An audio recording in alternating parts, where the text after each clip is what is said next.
All right. Hello and happy Wednesday, everybody. Welcome back to another episode of PatristiCast. I am your host, John Solheid, here in brown early Christmas, central Minnesota. Very cold. We got down to 11 degrees the other day, 11 degrees Fahrenheit, which I think is about 12, about minus 12 Celsius. And I developed a little bit of a cold, so I'm going to be hoarse throughout this meeting, but bear with me. We'll get through it. Today, I'm really excited for this episode. I've been aware of this project you guys were working on for quite some time. I think it's an incredibly important project. It is the history of human freedom and dignity in Western civilization. European Research Council grant from 2016 to 2019. And I'm here with two of the principal investigators, Professor Anders-Christia Jacobsen, Professor of Systematic Theology at Aarhus University in Denmark, and Professor Dr. Alfons Fürst, Professor of History of Early Church and Patristics at Wilhelms Westfälische University in Münster. Welcome, Anders-Christian and Alfons. Welcome. Thank you. We changed our name. We are University of Münster now. Very really? Easy. Really? Yeah. When did that happen? In September.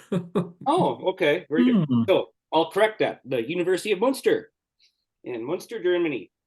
So the history of human freedom and dignity in Western civilization. Before we get into the details of your research and some of the big ideas that came out of it, let me ask you, and perhaps Anders-Christian, will start with you, what inspired this research project?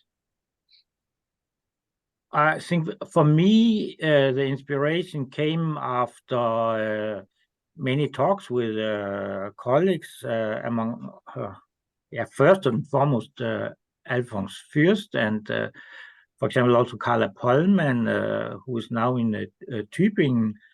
And then we had one of the Originiana conferences here in Aarhus in 2013, where the theme was reception of Origen in a very broad sense, and it pointed at least me towards reception of Origen in general, and then talking with colleagues about how we could start a major European project on Origen. We came to the idea about human freedom and dignity and the reception of it in the history.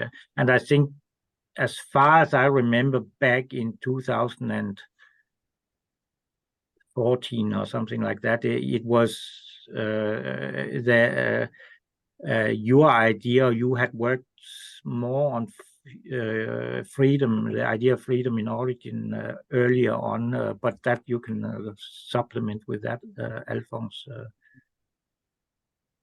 Should I do this immediately?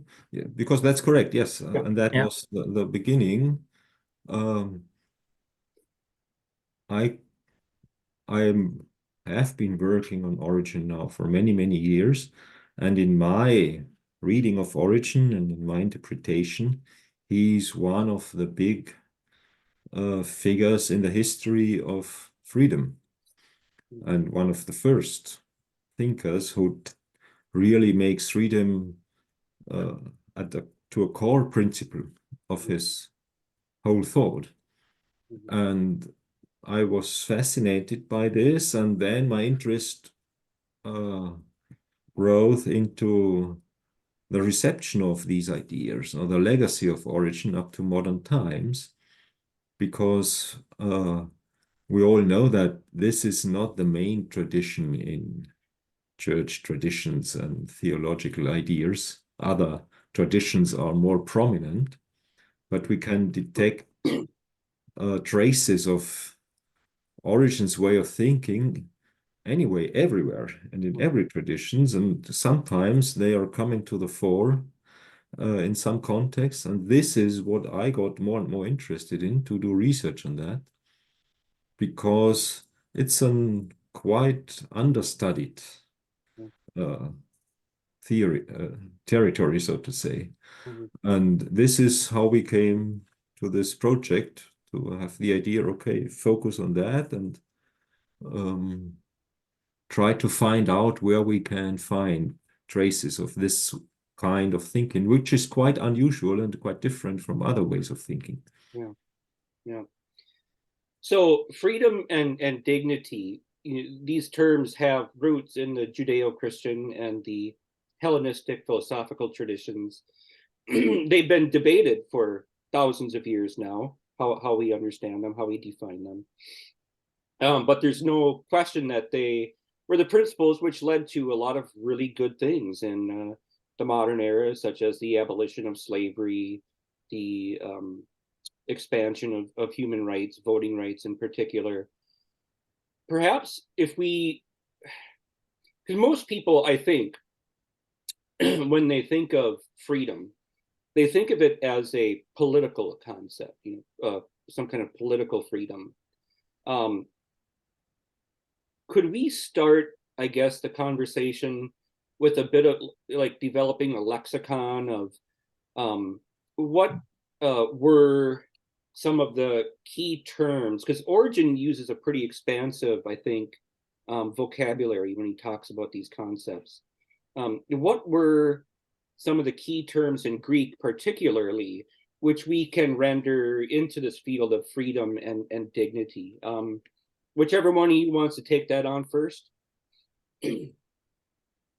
You've written a book on it, Alfons, the traditions before Origen. So I don't. Maybe we should start with the traditions before, or Okay, yeah, that's maybe a good idea. Yeah, and if you mention this book, I have it here just to show it here. That's right. Yep. So you know it all also. Yep. So let's start with some notions. So it's in Origen mainly prohairesis and aut exousion in Greek. These are the main notions he uses.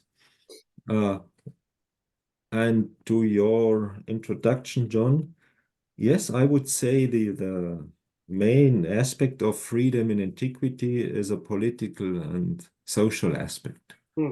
So it's the free man in contrary to the unfree persons, which we used to call slaves. So they're free.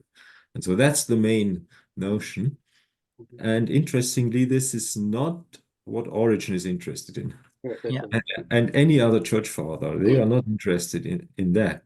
You, starting with Paul, no, you should stay a slave. Just be a good slave.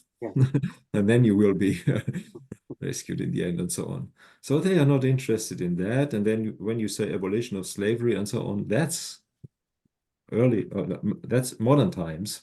18th, 19th century. It's very late. Much later. Much later. So we cannot find it there.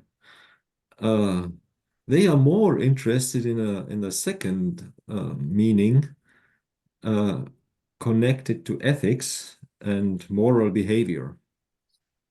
And then the main question in my perception they have is the responsibility of human beings for their deeds and misdeeds. And I think this is always the core question when we ask about freedom, or do we have any freedom of decision, of choosing, and so on. So it's an ethical concept related to the idea that we are responsible, or at least we have to think to be responsible for our deeds, because otherwise our social life will collapse. And this is the main background in antiquity. But okay, no, sorry. To have some talk, otherwise it's a lecture. So. Okay, but I totally agree with you. But I think that also leads for the church fathers, and specifically for Origen, to the idea that this freedom is also the way you develop your telos as an individual, or also as a collective society, unless you develop this freedom in a way which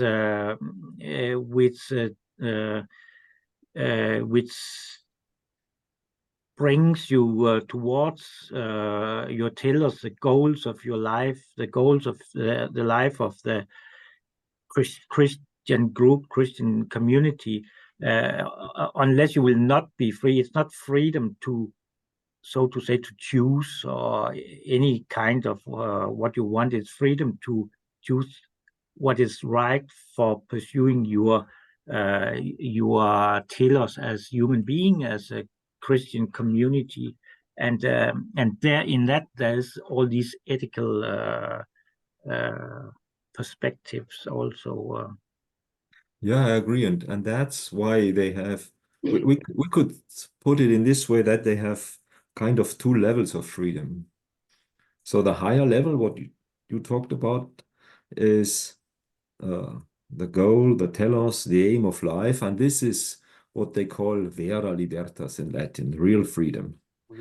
And this is freedom from sin, and even freedom from doing bad things and so on.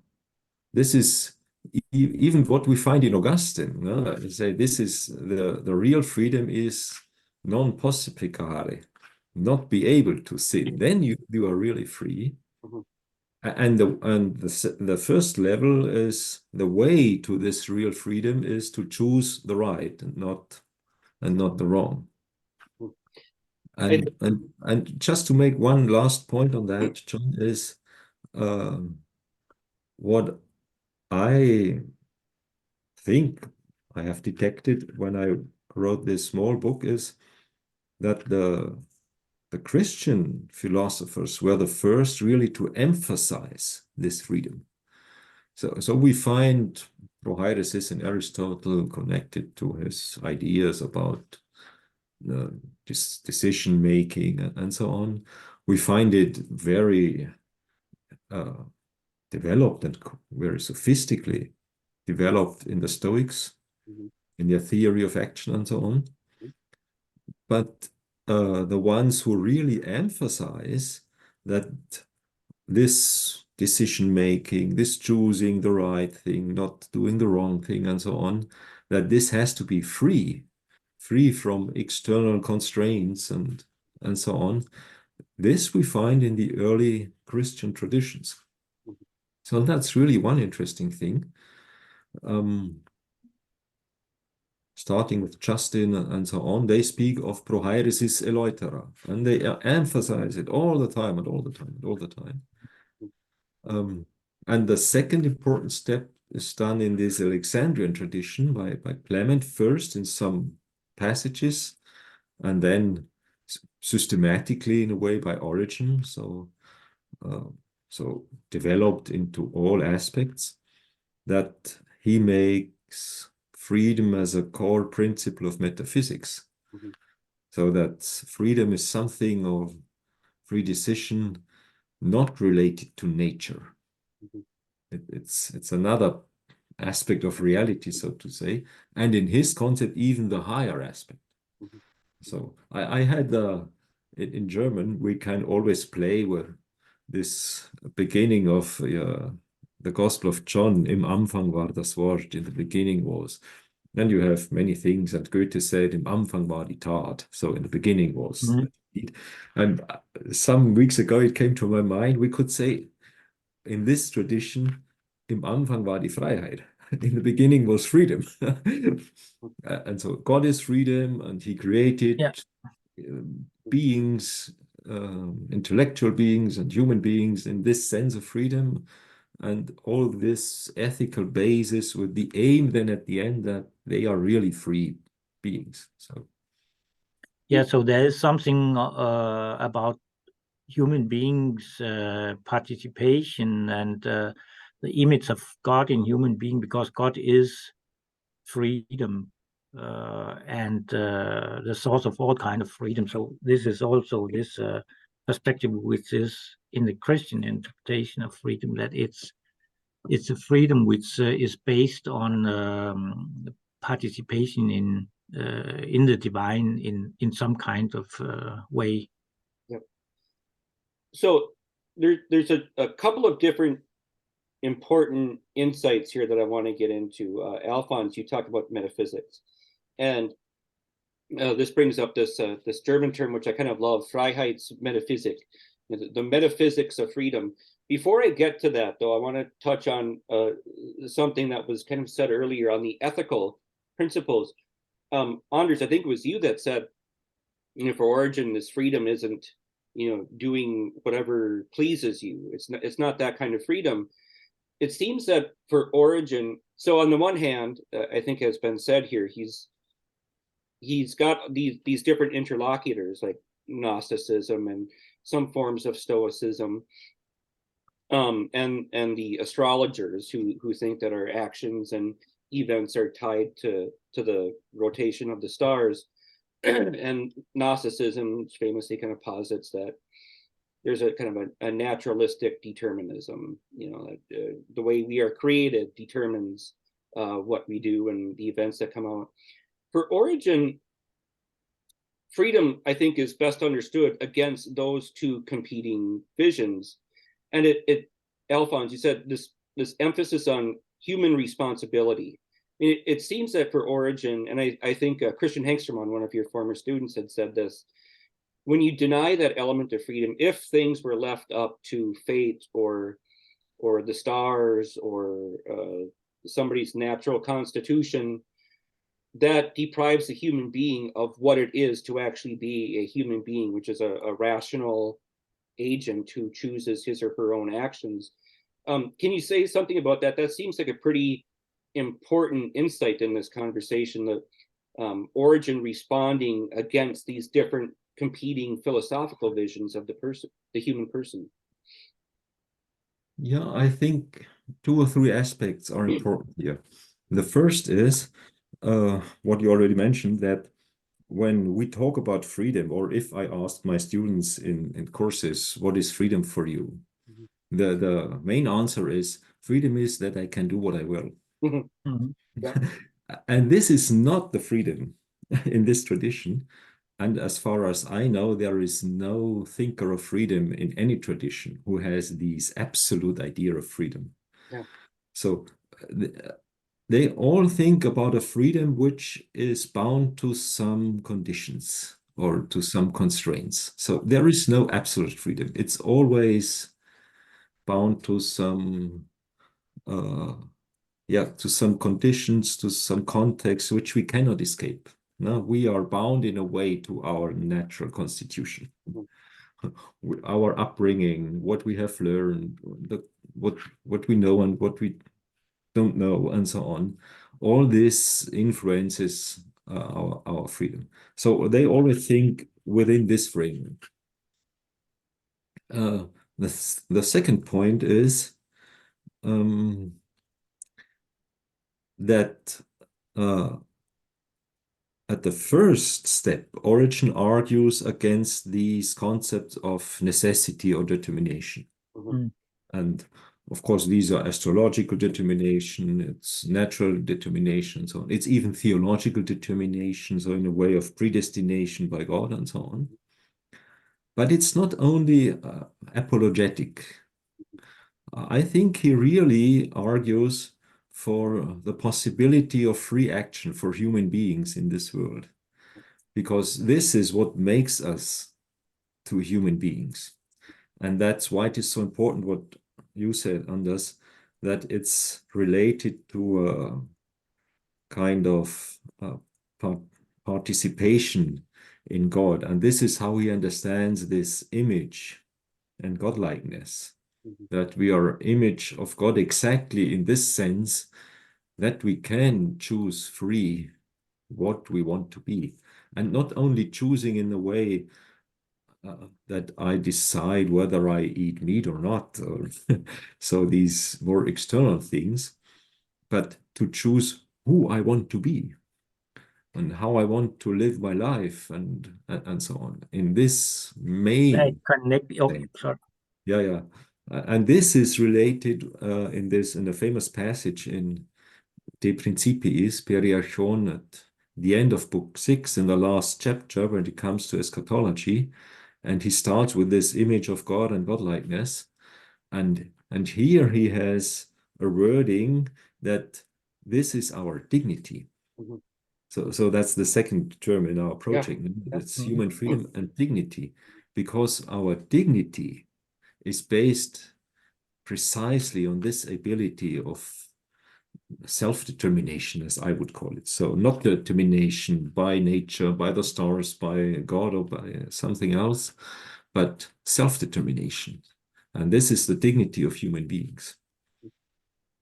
I totally agree with you, and I think one way to see this in Origen is that he in many ways are so close to some specific kinds of Gnosticism, especially the Valentinian Gnosticism. He agrees in many ways to their perspectives, but exactly on this point, determinism or freedom, he's different. He really goes against their ideas about different ideas about determinism, or that makes it clear to me that this is a core idea in Origen's way of thinking. You can, even if you agree at many points with the Valentinians, at this point he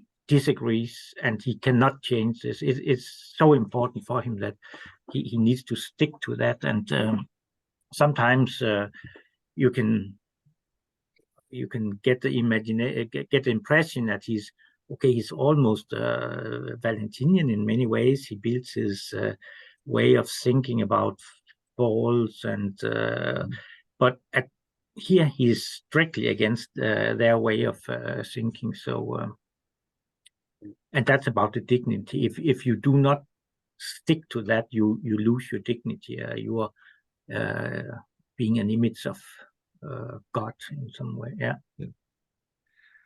Maybe we could add, John, a more complicated level now to that, because this question now I put it quite easily between determinism and freedom, or metaphysics of freedom. But the main philosophical concepts are what is called compatibilism. So they try to combine in some way both aspects, because we cannot deny that we are determined in some way. So and so to make the claim that we can decide freely is a very bold claim, and it's not easy to argue for this claim. And this is why the Stoics are actually compatibilists, because they have this. So not only Gnostics and so on, but the guys whom we know best in this respect are the Stoics. And they have this compatibilistic idea that actually it's all determined, but then they look for the space for responsibility and try to find a way how to combine determined relations of causes and effects in a way that I'm responsible for a certain effect, and then I'm the cause for this, and then I'm responsible, and so on. And this is the reason, in my view, why Origen is able to take over nearly the whole concept of the Stoic ideas on that. We find it all in Origen. But in the end, he is more consequent. So in the end, he belongs to the tradition who says all these decisions must be free in a very strict sense because of this reason we just explained. And this is where he breaks with the Stoics as well.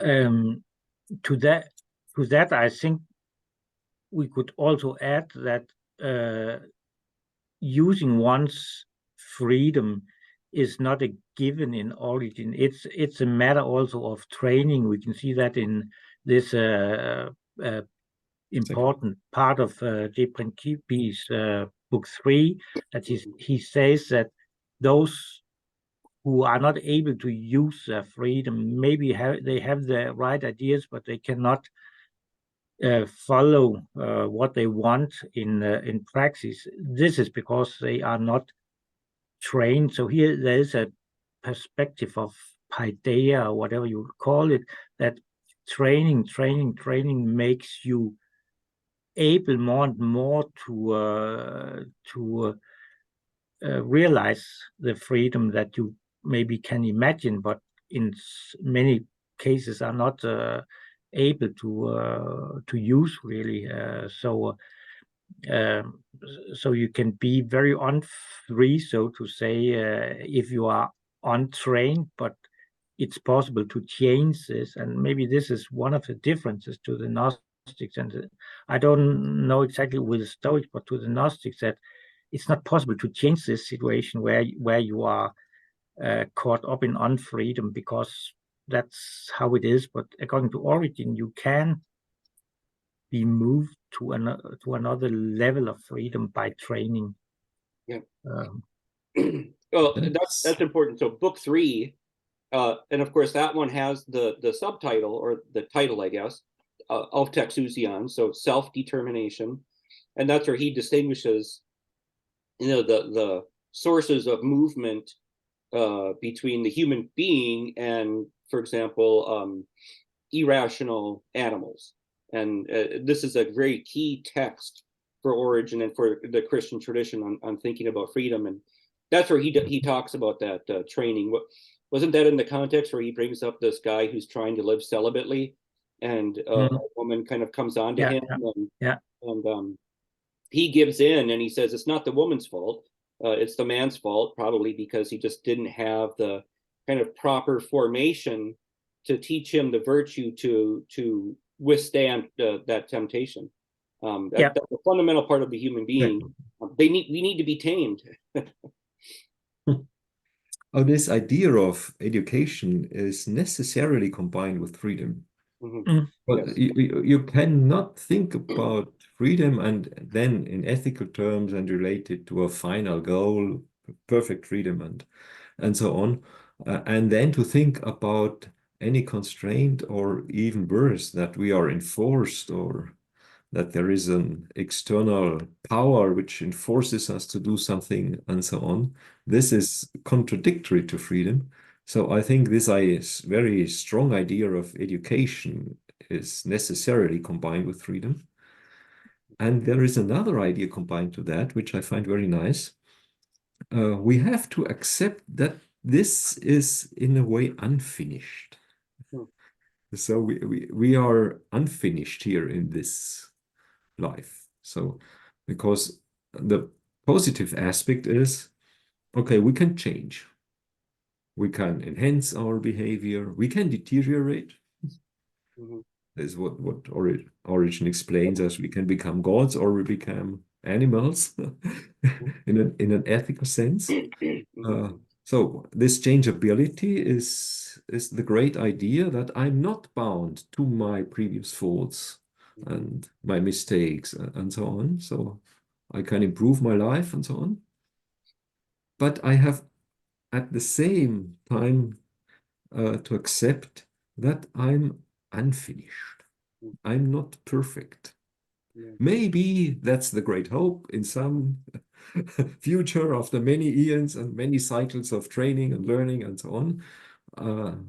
I will be a perfect being, but my situation now is not. And this is not a problem or bad, but this is in a way the necessary condition to improve. And that is also one of that aspect makes it is a relief to human beings, because if it was the case that if you train yourself enough, then you can be perfect. That would be a huge burden to carry for human beings. You cannot do that, but still you are responsible to try, and you have possibilities to move. You are not fixed and cannot do anything, but you can, on the other hand, not be perfect. And I think that's also a kind of message to the modern world, which is much different from saying that you have freedom to choose anything you want to do. This kind of freedom is more like, yes, you have responsibility, but at the same time, you are a human being, which are not perfect. So that combination is important, I think. Otherwise, it could be quite stressful, and I think we can also see that in some kind of Christian traditions, in the very aggressive forms of monasticism and asceticism and so on. You try to reach really the final goal, which is inhuman in some way.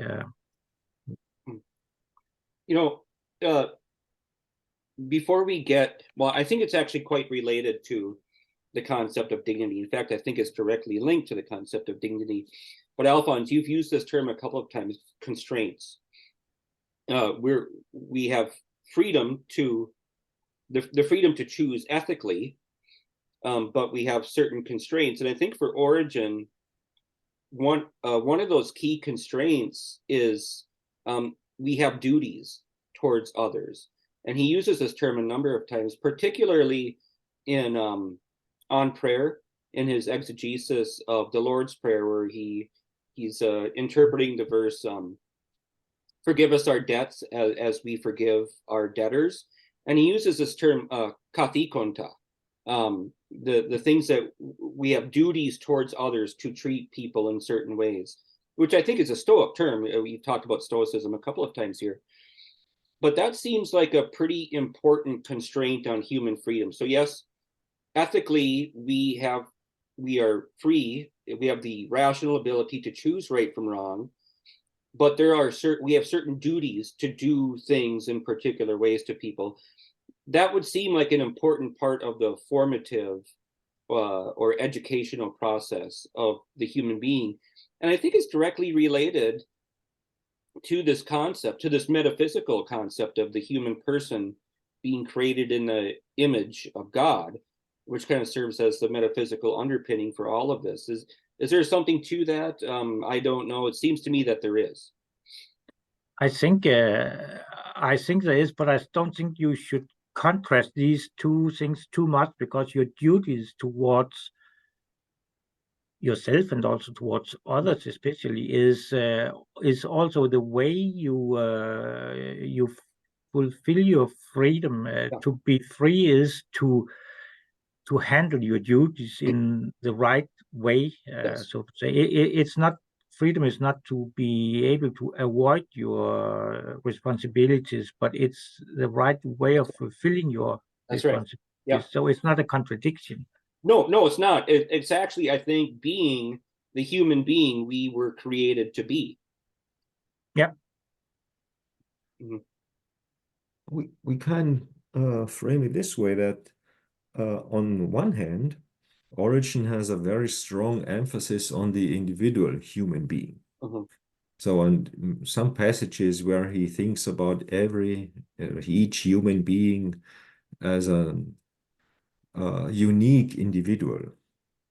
And he emphasizes all the time that the salvation work of God or Christ is orientated to the individual being. So everyone gets what he needs every time, and Christ is changing these famous epinoia in every stage of history, and according to the people there, and to this guy, and the one needs this and the other that, and so on.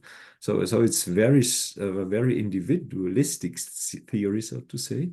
And at the same time, he has a very strong social emphasis on that. Yeah, he does.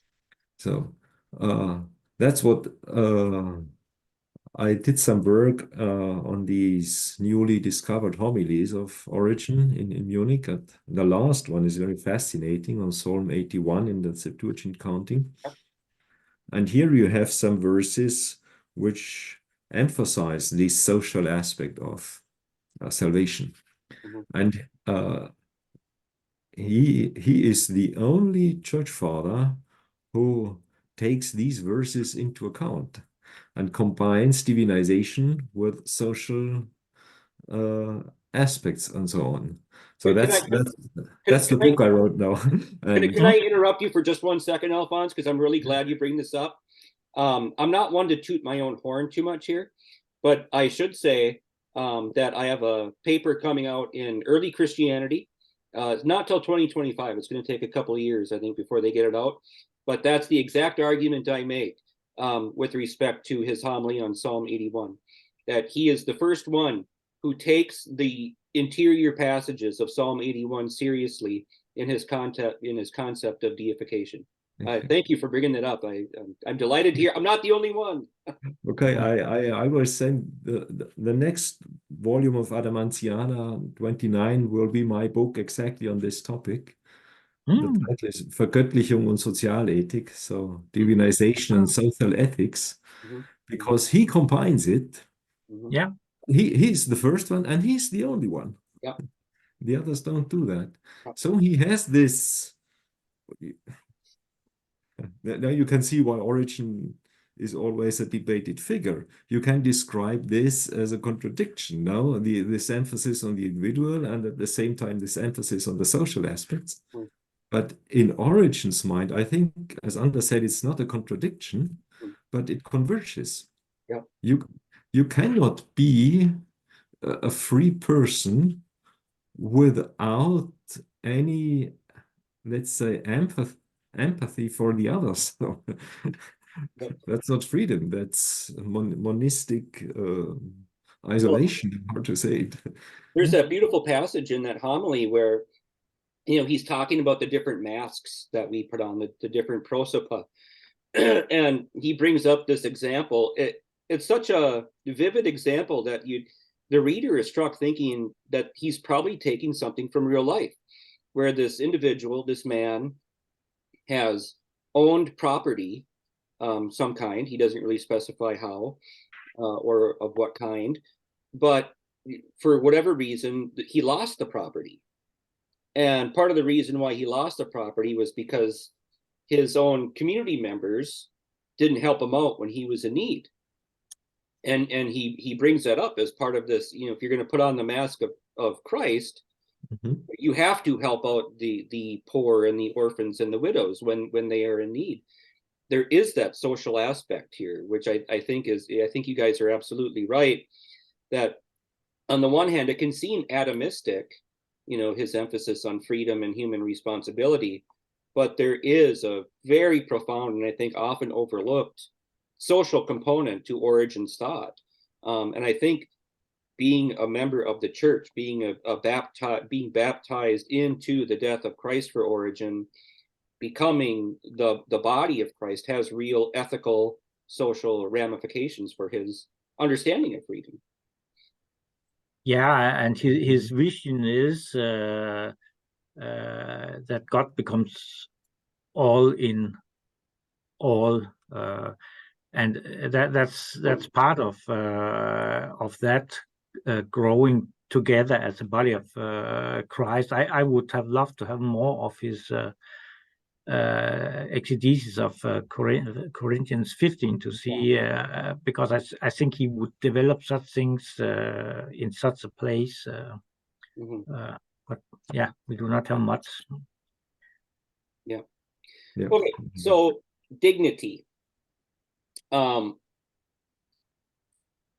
I recently had a back and forth with someone, and he's writing a response. So this gentleman, I'm probably not going to pronounce his name correctly, Dutch, I think, Matthijs den Dolk, had published a paper in 2019 in the Journal of Theological Studies, in which he's kind of challenging this notion that Origen was, a champion of human equality.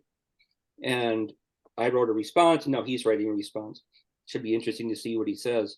But one of the things he brings up is that on First Principles, you have in book 2, is it 2, section 9, I think, where Origen is dealing with this question about, how can God, the God of the Old Testament, be good and just if people are born into all these varieties of circumstances. Some people are better off, some people are worse.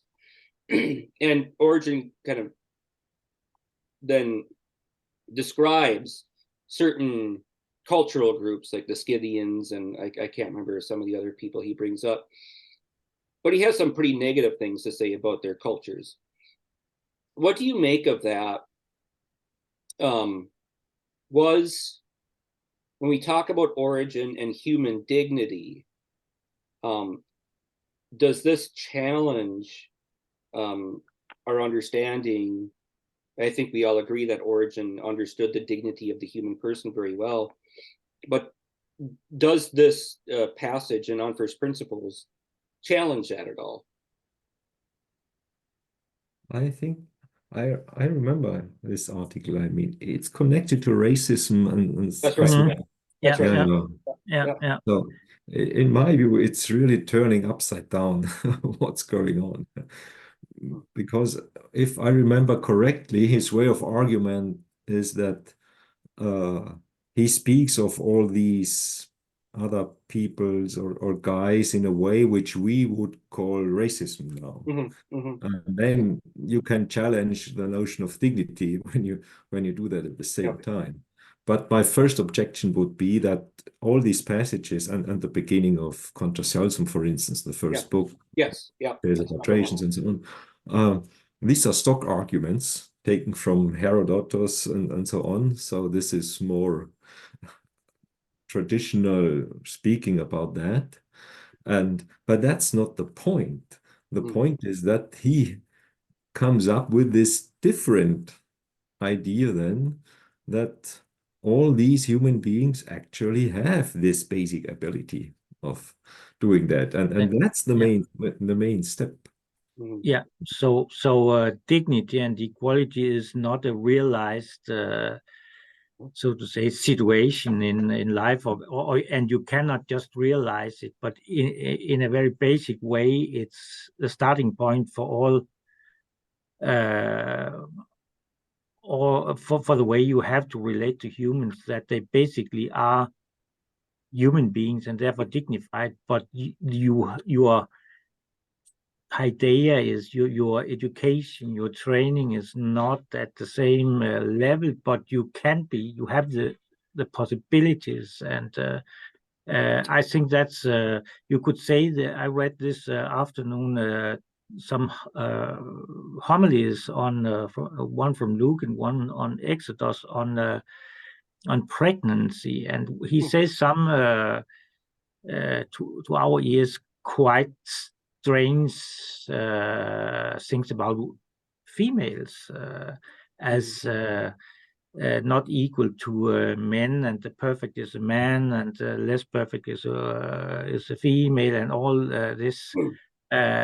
I think it's risky to just translate that into our debates on equality and so on, because I think it means something different to Origen. First of all, he was in a society where this kind of equality was not the way you thought, but basically you cannot use this to say that Origen is a racist or he's do not accept the value of women or something like that. He speaks at from another angle when it comes to theological interpretations of that. I would say so it's difficult. It's dangerous to compare our thinking to his thinking.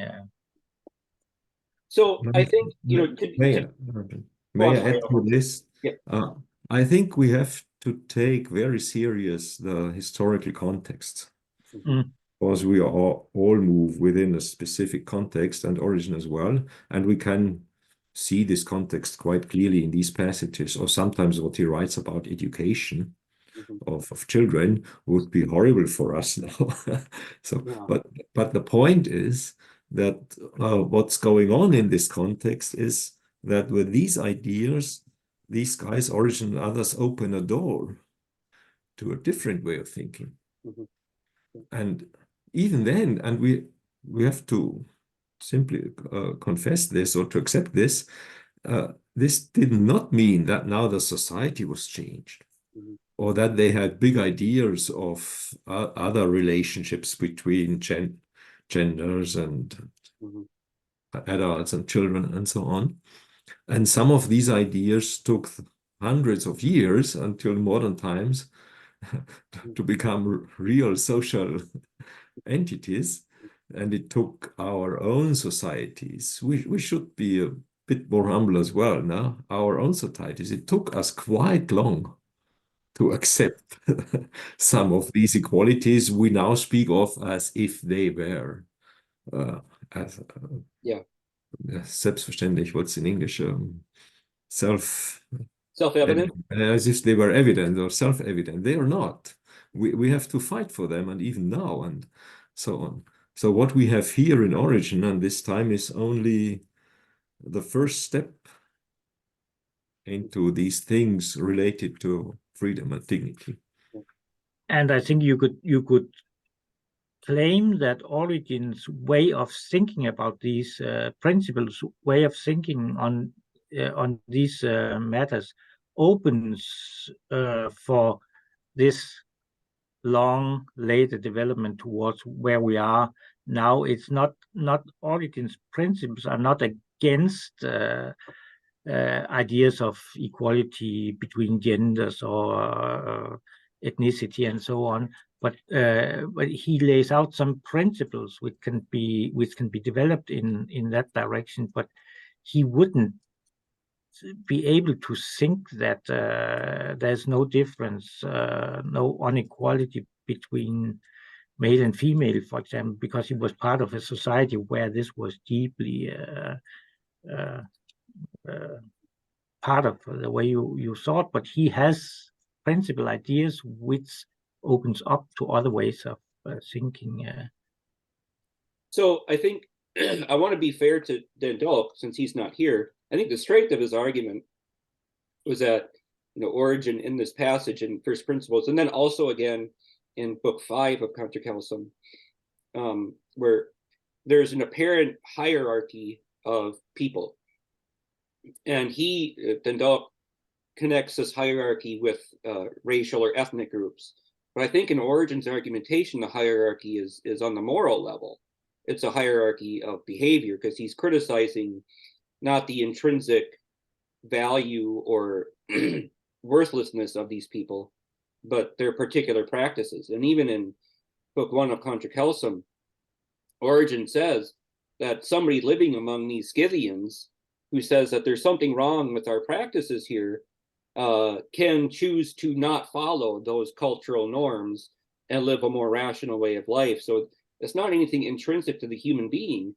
And I think Origen, as you say, introduces principles that are easily compatible with modern notions of dignity, in the sense that for him, the intrinsic value of the human being is in this participatory connection with the image of God that all human beings share. It doesn't mean that they all live up to those standards, and Origen is very aware that most people, or a lot of people, do not. But it's this connection, even in On First Principles. What is it in Book 1, where he says that it's in the mind where we share a natural kinship with God, and that is the source both of our rationality and our freedom. Does this get to? Because I want to ask Alfons for you to talk about this concept, Freiheitsmetaphysik, the metaphysics of freedom, or freedom metaphysics, however you want to render that into English. Can you talk a little bit about that? Does that have something to do with Genesis 1:26 and God as kind of the principal source of our freedom and dignity?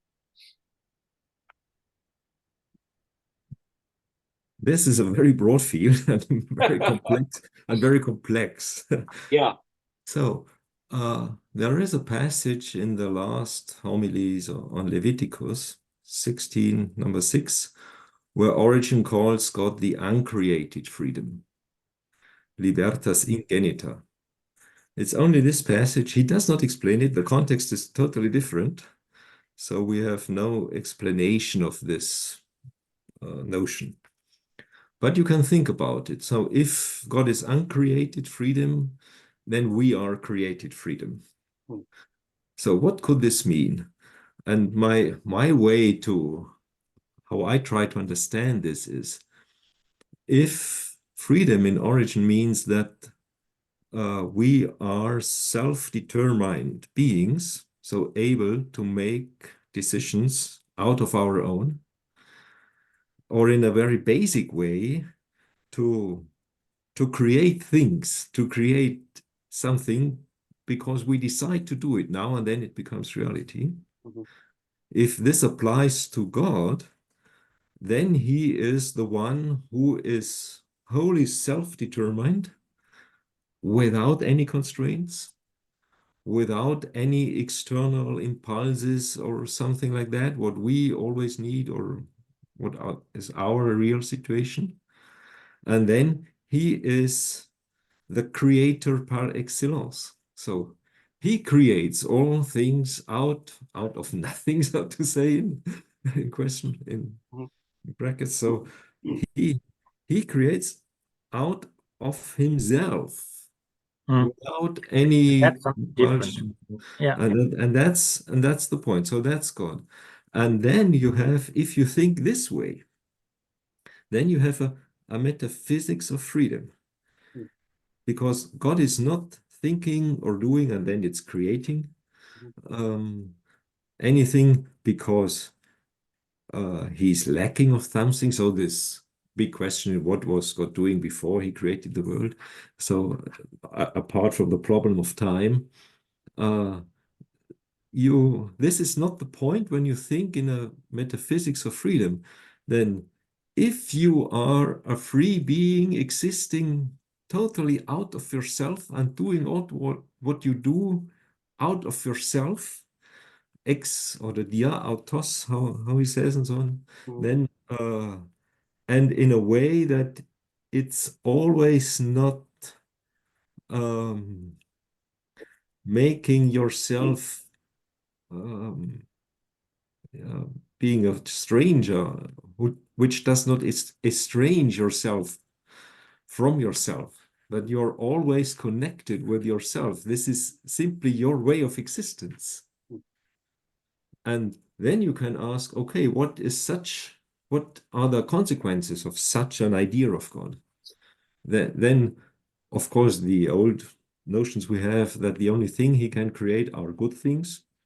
And this is very easy to combine with Genesis 1 now, that God saw that all things were good and so on. And that's the same in Platonic way of thinking and so on.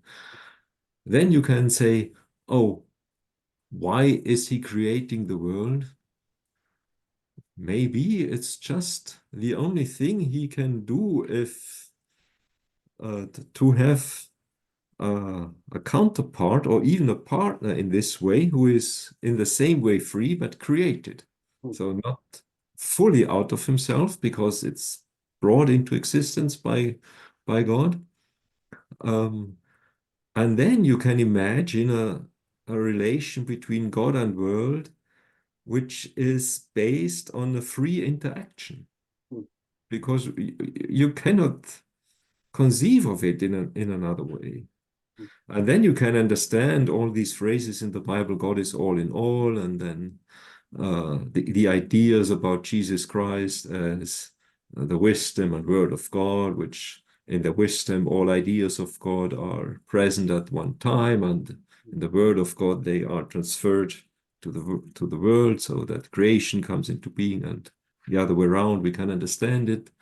And so if we follow Christ, in this, out of our free decision to do that, then we get involved into this way and we are in God and so on. Then you get a different way of speaking about these metaphysical entities of being and so on.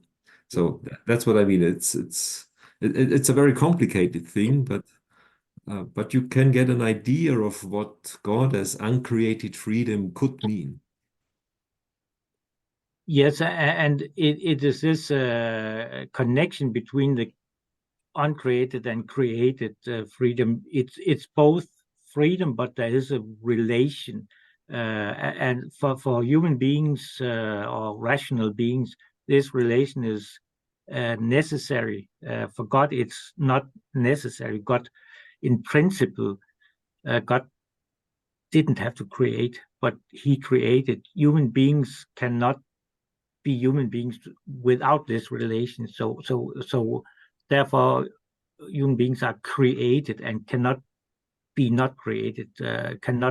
They are dependent on this relation in another way than God is, but it's still freedom for both human beings and divine, the Godhead.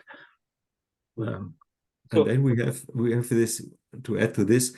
There are some strange ideas Origen has out of our perspective, which are related to this concept when he speaks of the motion of God.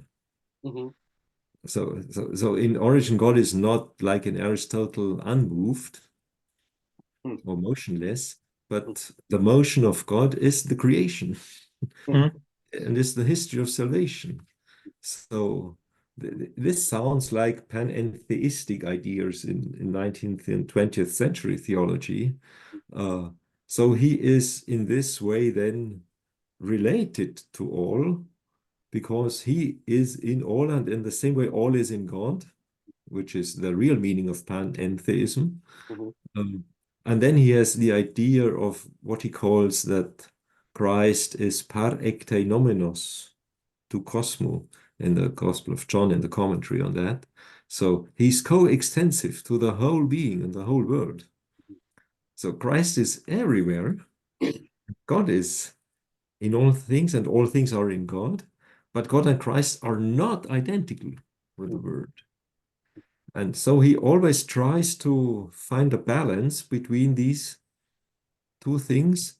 And for instance, when it comes to this idea of divinization, on the one side, he tries really to say we will become gods in a very strict sense, but at the same time, this is only in relation to God. It's in way of by participation in God. There's no other way to do that, and he tries always to combine that. And so here you have a worldview based on this idea of freedom. I have a question. So about this God's freedom, this metaphysical freedom. What then do we make of, is it book 4 of Contra Celsum, where Celsus asks, I'm going to paraphrase here, why didn't God just send like a superhuman person down to change everything and make everything better? And okay, that's the passage on incarnation in book 4. Yeah. I think that's the right passage I'm thinking of. In Origen, doesn't he respond in a couple of ways? One, he says, well, even if that were possible, that God could do that, it would put a limit on human freedom. It would take the freedom away from the human being. So what do you do about virtue? Does that not imply some kind of limits on what God is able to do, or is that a misreading of Origen's argument there? I think when I said before that God was not determined to create, he's free in an uncreated way. It should not be misunderstood in the way that we can in any way think God without his creation. And Origen states that there was never a time when God was not creator. So that also, in that sense, it belongs to God's, so to say, identity, nature, to be creator. So we can at least we cannot imagine God as not being a a creator. So, but it's not a necessity in that way that God should create, but this is now how God defined himself to be a creator, to be, he is a creator. And that's, yeah, maybe that was not answering what you asked for. Yeah, but John, you put your finger into a very crucial point. There is a book, what's those, Omnipotence and Other Theological Mistakes. Yeah. So a funny title, but the real point is we have a way of thinking, not trained along these lines, the omnipotence that God has to be unlimited, and the sub-notion is he can do what he wants and so on. That's absurd. It is the same mistake to interpret human freedom as being able to do whatever you want. Exactly. And at the same level, we talked at the beginning about real freedom. So if real freedom is that we are free from sin, and as Augustine says, we are not able to sin in the end, and then we are really free. So is this now a limitation of my freedom? Because I'm now no longer able to choose the wrong thing? Or is it not conversely the real game of freedom? That's real freedom. There is no temptation, no longer any temptation. And then to speak of limitation is on the level of really I can choose this or that.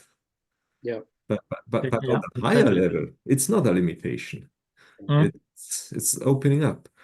And this is a very good example why this way of metaphysics of freedom is turning around many aspects of our traditional notions of God. You know, as you guys were answering my question, I was struck. So a couple episodes ago, I had Mark Edwards on, and we were talking about his book, The Problem of Evil in the Ancient World. And one of the premises of his book is that in the modern world today, particularly among like atheist intellectuals, the existence of evil is somehow evidence that God either doesn't exist or God isn't worthy of our admiration, whatever. But for the ancients, the existence of evil did not pose any problems for the existence of God. They had no problem accounting for a God who exists while also there's also evil in the world. I think the same might be true. I mean, in this context, my question is somehow based on modern notions of freedom, the freedom to choose to do whatever the hell one wants to do, regardless of consequences or regardless of virtue and vice. And any restrictions on that is somehow a limit of freedom. So then if you could apply that same thing to God, if you somehow put limits on God, you somehow take God's freedom away. But I wonder if Origen would answer such a critic and say, well, that's kind of nonsense. Just because there are limits does not mean that God is not free. I don't know. I don't know whether they're nonsense. As a first to theodicy and Mark Edwards and so on. Of course, I think theodicy is an everlasting problem. And we have simply to accept this. Yeah. And if you think about the chapter you already mentioned, John, about De Principiis, second book, chapter 9, the debate with the Gnostics here is exactly about theodicy, about these inequalities in life, and this is unjust and so on.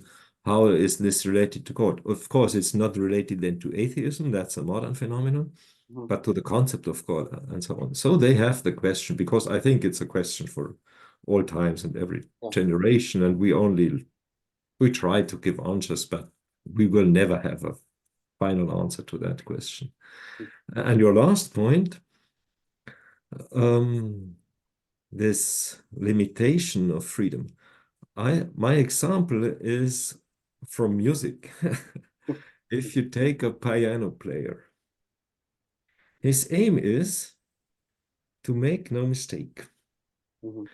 So imagine the piano player who is really able to do that. And there are musicians and piano and other instruments who are, or Wiener Philharmonica and so on. They are able to play just as they want to play.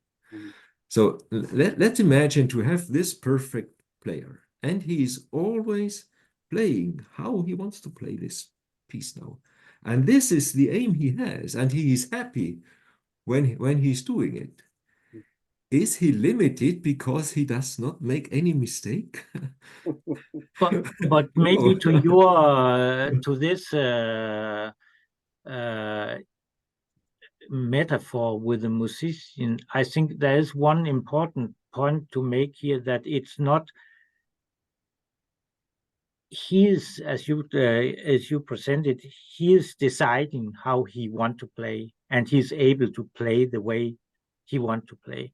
But in when we talk about the metaphysics of freedom, it's not the each individual being who by him or herself sets the limits or the goals of how we want, so to say, to play in life. There is some in a way higher goal, what is Okay. common goals for us, which but not to limit us, but to create community, and that's being body of Christ, body of God, and all these things. And when you are able to live or to play your life so that you fulfill this goal, then you are free. But freedom is not to choose to say, now I have my own goals going my own ways, and I want to do that, and I can do that, because then we are back in a more of not back in, but in a more modern interpretation of freedom as the freedom to do what you want. But that was just a very minor correction to your metaphor. I agree. But my metaphor is only to explain why it's not a limitation. Yeah. If you do that. Yeah. Exactly. For what you say, I agree. Yes, that's a difference. Yeah. All right. Well, we're coming up on 11 o'clock my time here. I thought this has been a fantastic conversation on a very, very important topic. Do you guys have anything else you want to add? I guess perhaps one final question from me. So your project, and I'm really putting constraints on you now because we don't have much time left, and I'm opening up a can of worms here, but I'm going to do it anyways because I'm free to do so. So your project, The History of Human Freedom and Dignity in Western Civilization. Origen is a main character. He's not the only character, but he's the main character. I think we can agree on that. What is his legacy in the history of human freedom and dignity in Western civilization? Yeah, that's a big question. What I would like to add in the end is that that's what we experienced in our project, that many theologians and philosophers and so on were inspired by Origen's ideas, but I think there's also important differences. We already touched upon it, because in the modern liberalism, that's not Origen's way of understanding freedom. And I think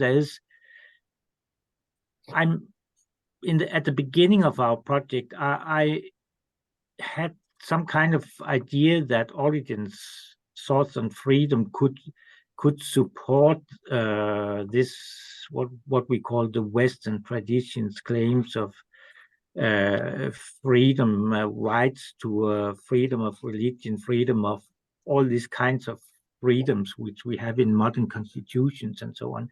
And in a way, that But I think that it's also a major correction to this way of thinking freedom as rights to this, rights to that, rights to whatever you want, because freedom is freedom to fulfill a goal which is not only defined by you, but defined by something higher than you. Maybe if you got out of this in a modern world, it's defined by community, by your neighbors, to speak a little bit biblical. So it's not a really individualistic freedom, and I think that's an important correction to modern notions of freedom also, which we can get from Origen, at the same time as we can get much inspiration to see how also modern ideas of freedom developed in a very, very long and deep perspective. So I think we find both support and corrections of modern notions of freedom in Origen's ideas of freedom and dignity. Wonderful. Yeah, really, I don't have to add much more to that. For me, the main point is simply to detect that we have these ideas in the first half of the 3rd century.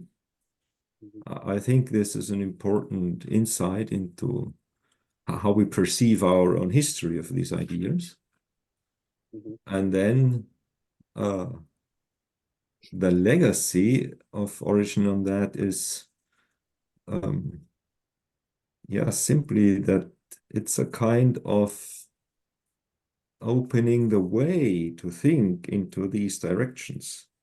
And then we see in later centuries, Renaissance or humanism and so on, that these ideas came up, sometimes related to Origen, sometimes not. And of course, there are many more developments, especially in modern times, which led to kind of realization of these ideas. So to put them into rights, which you have to draw social and political consequences out of them in terms of participation in political decisions and so on, which would have been a very strange idea to Origen. This is so we should not overemphasize now in the way, oh, look here, it's all in Origen. No, it's only to realize we have here an important step done in a theological tradition, which is not only important for theologians, but also for philosophy. And this is a legacy as well, which is not seen that much nowadays, I would say. And for politics as well, I would say also, yeah. Yeah. All right. Well, wonderful. What a great conversation. Professors Fürst and Anders-Christia Jacobsen, thank you very much for this delightful conversation on PatristiCast. Until next time, I'm your host, John Solheid. I will see you later.